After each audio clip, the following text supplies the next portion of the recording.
He rangi whakahirahira, hei whakanui i ngā kaumātua o Tauranga Moana.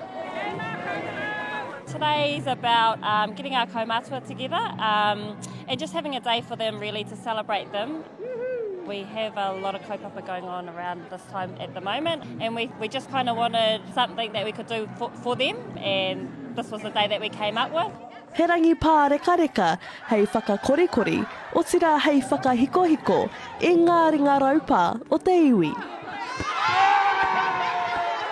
Oh, I think it's awesome to get together, you know, and on a regular basis, and otherwise you're at home, mama, you know, sitting back and not doing anything, and it's bringing us all out to enjoy ourselves.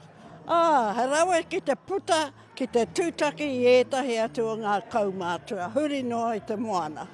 Kua roa nei tēnei kaupapa e moi ana, a i runga i te mate uruta, heoi anō ko te manako ēnei kaumātua me ngā kaiwhakahaere, kia toi tū tēnei kaupapa hirahira, haere ake nei.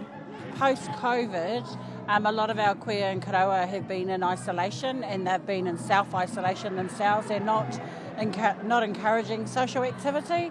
This allows them an opportunity just to get out of your house, come and have some fun, and just remember that, you know, we're acknowledging also the hard mahi that they do at every marae when they're on the pai.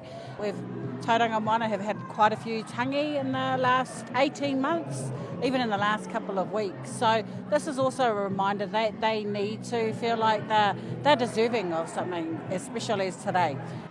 The main aim for today was fun, participation and hononga with each other. We're hoping that today is the beginning of an annual event for Tauranga Moana. Yep, there's 3 iwi, but there are actually more than our hauora that need to contribute to events like this. There's hauora, hapu, whānau, iwi and marae. So being able to extend that out to the bigger, wider rōpū of Tauranga Moana is a great opportunity that you can't miss. Neke atu i te whāte kau ngā kaumātua e mahi ana i ēnei hā kinakina, a i te mutunga iho ko te whakataetai me te whakawhanaungatanga ki runga. Keira Williams atu te reo irirangi o Moana, mā au kaha.